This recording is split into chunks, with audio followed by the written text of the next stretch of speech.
Дотоочийн тэмдэглэдэг би уранга аймгийн оюун сумд төрсэн. Одоо би 16 настай. Би Политехник коллежийн бетон мэргэжлийн 2-ын банк. Ямар сэлгүүцгийг хариулнаа. Барилгын салбар дээр гүйж харьяаж болдог үлээ? Болохгүй тийм ээ. Бид нар дандаа өндөрт ажиллаж байгаа. Тэгэхээр болохгүй. Манайх цахилгаан чинь дунд ингээ төгсөөд ингээ месотер явсан. Тэгээд явхан бол бусад үйлдвэрлэгчнээсээ илүү давмгай. Нөгөө манай ангийн одоо хүмүүс 11 дугаар анги байхад би одоо жилийн дараа төгсөн. Тэгэхэд би 12-ын гэрчлэгээтэй мэргэжлийн үнэлгээтэй төгсөн гэж даваа талуудын манай ах хэлээд тэгээд энэ сургууль руу уншсан.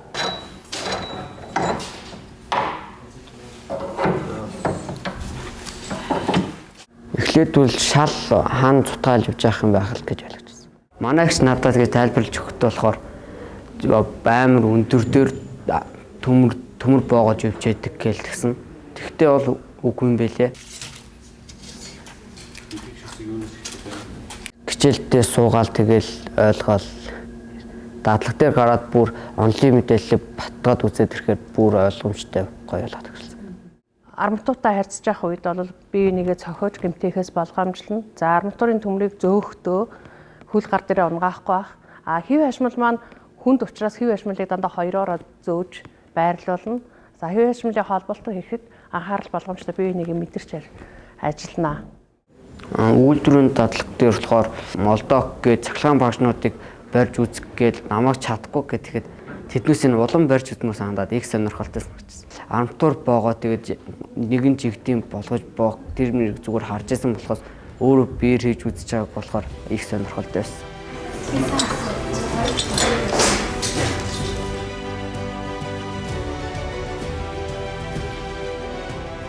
Манай ангид одоогоор 16 хүүхэд сурч байгаа. 3 эмэгтэй, 13 нэрхтэй.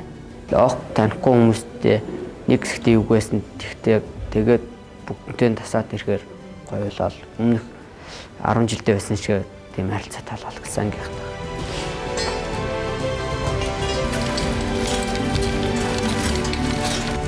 Дадлан байранда бид нэгдүгээр курстэй арматур зангидж, хом хатаж, хэвэн юу яаж, югууны хавтайсан. Тэгтээ энэ сургуулийн гадуур байгаа, дотор байгаа тэр нэг хөгжлийн бэрхшээлтэй иргэдийг зорчих тийм налуу шат хийсэн.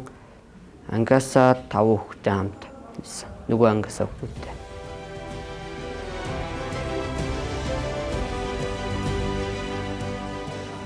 Монголд болохоор 1 метрт одоо дээд өндрөөс 1 метр доош урагтаа 18 см-аар доошоо тэгээд бууд налуу болж явдаг. Бид нарт тэгэл нэг ээлжлээл нэгэн цутгаж байхад нөгөөдөл нь очиод тэрийгэ тараагаад тэгчлээд өнгөлөө хийж явах гээл ингээ бөөнөрөө хийж байгаа ажлаа солиод ээлжлээс. Бидний хийсэн тэр налуучдыг хийхэд нэг стандартаар явсан яхад 9 сарын 1-нд хичээлд ирэхэд хөгжлийн бэрхшээлтэй эргээд зурчиж байгааг харахад бид нар бахархалтай байсан. Одоо энэ дээр метраар байгаа биз? Тэгэхээр хэвний чи өргөний хэмжээ нэмэгдсэн байгаа биз? Тэгэхээр энэ хоёр хэвний дундах чи яг метраар байх хэрэгтэй шүү дээ. Тэгэхээр өшөө жоохон гадагшлал.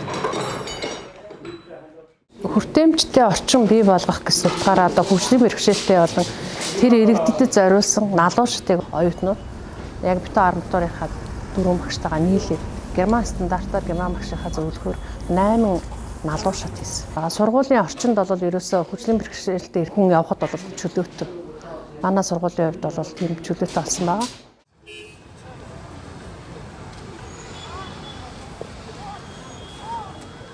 Нэгдүгээр курсээ төгсөөд 7 сарын ихээр тэгээд ажиллаа хийж дуусгаад тэгээд гэрлүү гэлсэн. Очиход болохоор онц сураарай юу хичээл номсаа гэрээд тэгээд бити буруу хүмүүсийг дагаад яваарай гэл тийм цахаа асуудал их гэсэн. Болохоор нэгдүгээр курс дэрэгжсэн сайхан ирчээд бацсан.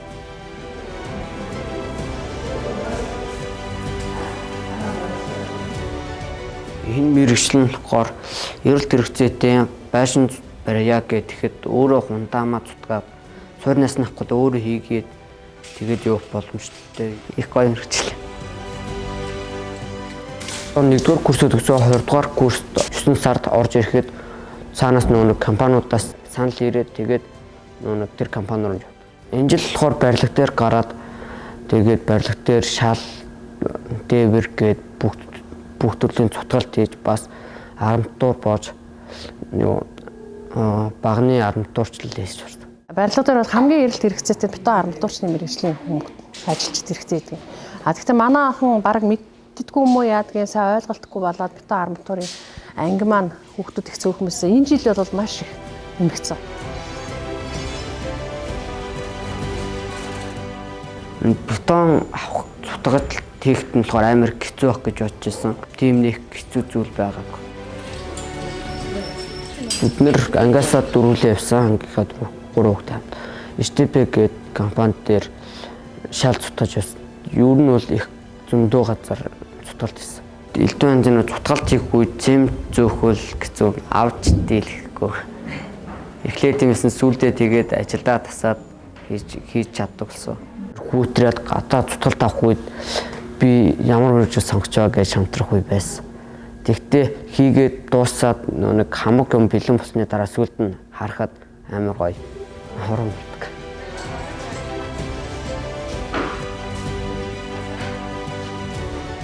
Нөгөө чи насанд хүрсэн юм уу гээд тэгээд манай ангийнх нь ерөөсөө бид нэр үүртингийнхэн тэгэхэд зөвхөн намайг харчаад барилга руу оруулахгүй гээд ажил хийлэхгүй гэдэг. Ингээд дадлаг хийгээ явах нь илүү сонирхолтой. Онол дээр хийсэн юм батгаад бүр илүү надад л ашигтай их санагдав. Сая бид нөгөө юун төвлөрдөр дээр харахад бол ер нь их юун дээр нь цутгалт хийгээд өнгөлгөө эднүсийг явсан. Тэгэхэд бол ер нь эрэлт хилцээ их гэдэг нь мэдгдсэн. Ер нь тэгэл ажлын саналууд араараасаа өрөөд ирдэг болохоор бетон арматур миний мэржил болж ер нь юунд их хэрэгцээтэй юм лээ. Компаниуд ингээд бетон арматурч мэржлээс тэдүүх давын гэсэн тийм санал ирсэн байлээ. Манай ангиас надтай хамт 3 хүүхд хамж явсан. Тэгээд ангийн цогоогч компани дээр авч өгч тэгэхэд 9 сарын 5-наас 11 сарын 4-ний хүртэл хугацаанд дадлаг хийсэн. Сар бүр нэг эрцээс хамааруулаад стипend гэж 100,000 төгрөг олж байгаа. Сарын стипендийг тэгээд хичээлдээ хэрэг болох зүйлсээ хангаал тэгээд хуримтлал нээх чадахгүй байх. Орой тараал тэгээд даалгавартай бол даалгавраа хийгээд байхгүй бол нэг оюутны байран дээр тийм нэг уншлагын танхимтай орж бас үзэж мэдэх тийм ном тийм үгтэй болохоор тэр тийм оюутан хөгжүүлэх тийм танхимтанд орж суудаг. Манай сургууль нэг герман хэлээрээ B1 төвшинг хангах юм бол герман төчид дадлаг хийж дадлаг хингээ сурах боломжтой. Энэ сайн дээш нь ахвал суралцчаад өөр олон улс орноор аялж тэгэж хүсэл байгуулалтын л үзхийг хүсдэг.